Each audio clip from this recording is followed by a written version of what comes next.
Let's talk about something that happened last week that affects every single Canadian, and most people heard about it for about 30 seconds before the next story came on. On March 26, 2026, the Canadian government announced that Canada has officially hit NATO's defense spending target, $63 billion in 1 year, the biggest military spending jump this country has seen in generations. And NATO confirmed it independently. Canada is for real, fully paid up, doing its part, for the first time since the Berlin Wall came down in 1989. Now, if your first reaction is, okay, but what does that mean for me? I've got rent to pay and groceries are still expensive. That is completely fair. And I'm going to answer exactly that question, because this is not just about fighter jets and fancy radar systems. This is about whether your country has the ability to make its own decisions. And right now, that ability was at serious risk. Here's the simple version of what happened and why it matters. For decades, Canada made a promise to its allies and then quietly didn't keep it. The promise was every NATO country spends at least 2% of its economy on defense. Think of it like each country in the club paying their share of the security bill. Canada's share, based on the size of its economy, should have been around 2 cents out of every dollar Canada produces. For most of the last 30 years, Canada was paying about 1 cent, half, and it kept promising to get there eventually. Then Donald Trump came along and started talking about NATO like a bad business deal. He said that countries that don't pay their share shouldn't expect America to protect them. He threatened to walk away from the alliance. He made noise about Greenland. He slapped tariffs on Canada. He called Canada the 51st state. And something shifted inside Ottawa. The old plan of, we'll get to 2% eventually, maybe by 2032, stopped being acceptable. Mark Carney won the election in April 2025. 6 weeks later, his government announced a full plan to rebuild the Canadian military. And Carney made a promise that most insiders said was impossible. Canada would hit 2% by March 31st, 2026. 1 year, done. People inside the Defense Department said the government wouldn't be able to move money that fast. They were wrong. 10 months later, Canada spent more than $63 billion across the Department of National Defense and over a dozen other federal departments. NATO confirmed it on March 26th. Canada is in, fully. For the first time since your parents or grandparents were your age. So what did $63 billion actually buy? Let's be specific, because defense spending sounds like money going into a black hole, but it doesn't. Canada is building new search and rescue helicopters. The Cormorant fleet is getting a midlife upgrade, with the first upgraded aircraft expected in 2027. That means when a fishing vessel goes down off the coast of Newfoundland, or a hiker gets lost in the mountains of BC, the helicopter that comes to get them is better, faster, and more reliable. Canada is investing $2.2 billion to deliver a full new fleet of fixed-wing search and rescue aircraft, with the last one delivered by 2027. These are planes that patrol Canada's enormous coastline and fly into places that commercial aviation doesn't go. Canada is buying new patrol and reconnaissance aircraft for the Arctic. That matters because the Arctic is opening up. The sea ice is melting, new shipping routes are forming, and other countries, including Russia and China, are paying very close attention to who controls what up there. If Canada can't see what's happening in its own north, it cannot defend it. Canada is spending more than $1 billion just upgrading the heating, electrical, and fire protection systems at military bases near Halifax. That is not glamorous, but a military base that has working heat in February and doesn't burn down is a military base that actually functions. Canada is building new hangars and drone infrastructure for the aircraft coming online. It's setting up a training center for the Royal Canadian Navy's future warships. It's investing $118 million in digital periscopes for its existing submarines. And the big one, Canada is getting entirely new warships. The River-class destroyer program is already underway. That program alone is expected to contribute $1.3 billion to Canada's economy every single year while it's running, and maintain close to 9,500 jobs. These are good jobs, skilled jobs, shipbuilding jobs in Atlantic Canada, which has nearly 10,000 direct aerospace and defense jobs and represents 20% of Canada's entire defense employment base. This is not money disappearing. This is money being invested in Canadian workers, Canadian factories, and Canadian capability. Now, here is the part of this story that most people are not being told. Hitting 2% is not actually the finish line. While Carney was standing in Halifax announcing that Canada had crossed that threshold, the goalpost was already moving. At the NATO summit last June in The Hague, the alliance agreed to a new target, 5% of GDP by 2035. That split 3.5% on direct military spending and another 1.5% on what they call defense and security infrastructure, which includes things like roads, bridges, ports, and cybersecurity that have both civilian and military uses. Canada committed to that new target. In the current fiscal year, Canada is spending $63 billion, 2% of GDP.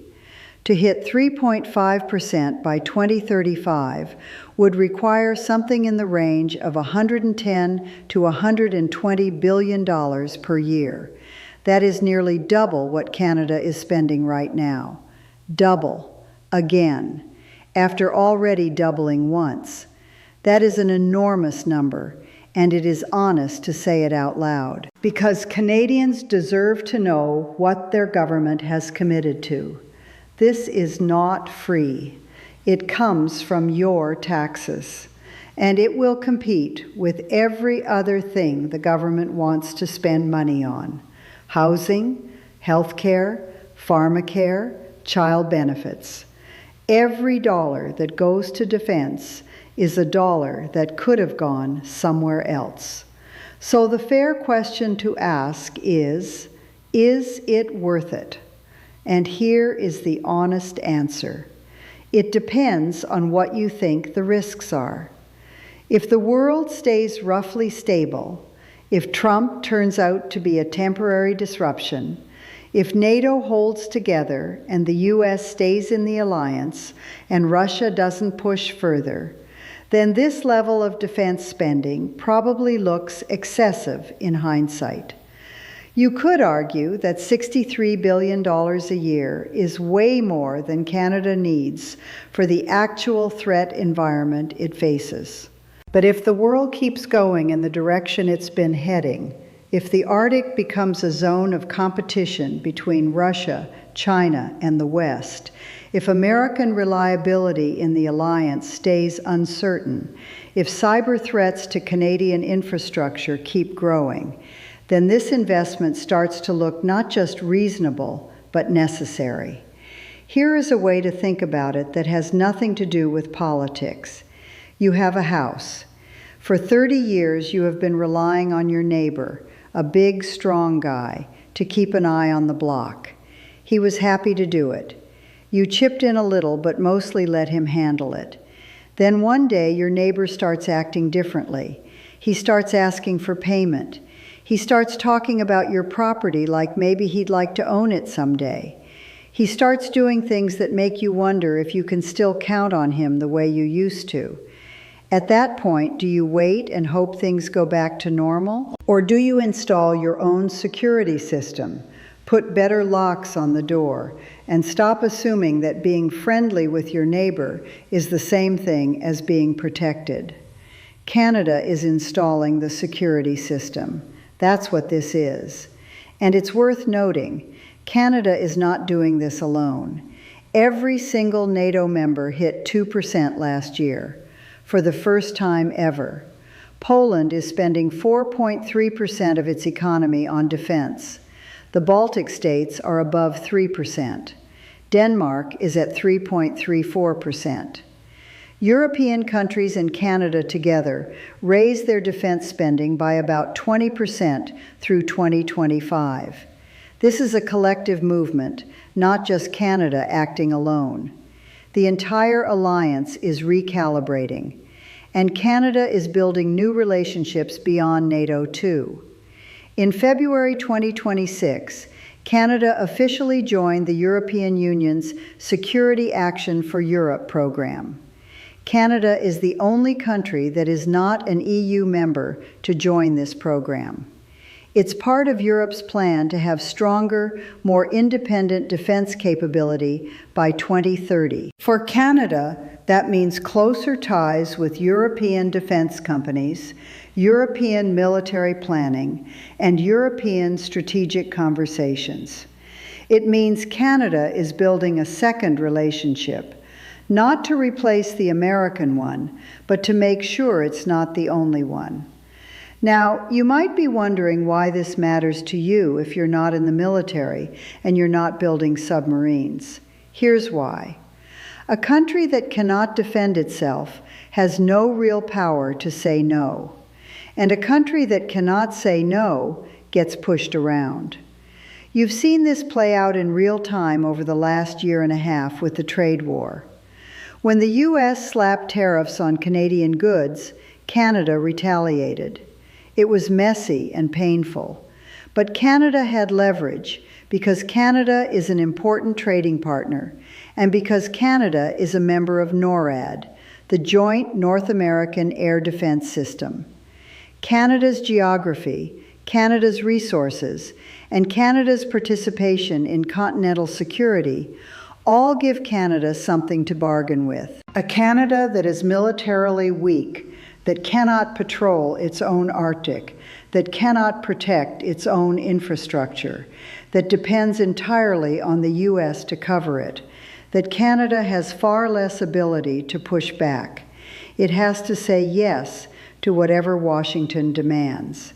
That is not a comfortable position for anyone who cares about Canada making its own choices. What's coming next, and what should you be watching for? The biggest near-term decision is the submarine choice. Canada's existing submarines are old. The military needs new ones. Carney has said the decision on which type to buy, South Korean or a German-Norwegian design, will come by the end of June 2026. This sounds like a technical detail, but it's actually a signal about which industrial and strategic relationships Canada is deepening. Watch for that announcement. After that, watch the next federal budget. Carney has committed to a trajectory toward 3.5% of GDP on defense. If the next budget holds that commitment or increases it, the direction is real. If something happens and the numbers soften, that tells you the political will is already starting to bend. And watch recruiting. One of the biggest challenges Canada's military has faced for years is not money, it's people. The Canadian Armed Forces have struggled to attract and keep qualified recruits. Carney has said that interest in joining the military is up since the government made this commitment. If recruiting numbers actually improve, if the CAF can grow from its current size to something closer to what this budget demands, the investment starts to translate into real capability. If the money goes in, but the people don't follow. You end up with equipment without operators. Let's be honest about the risks, too, because a straight picture means showing both sides. Some defense analysts have pointed out that Canada used a broad definition of defense spending to hit the 2% number, counting expenditures across multiple government departments, not just the Department of National Defense. That is within NATO's own accounting rules, so it's legitimate. But it does mean the headline number is slightly softer than it looks. Canada is spending a genuinely enormous amount on military capability, but some portion of the $63 billion includes things that previous governments would not have counted as defense spending. There is also the question of sustainability. Canada has made big defense promises before and then let them slip. The 2% target has been discussed since 2014. Getting from where we are now to 5% by 2035 will require political will that has to survive multiple election cycles. That is hard. And if the world gets a little quieter, if a new administration in the U.S. re-engages with NATO in a more traditional way, if the pressure feels less urgent, there will be people arguing that Canada can slow down again. Historically, that argument has won. But here is what is different this time. Canada actually spent the money.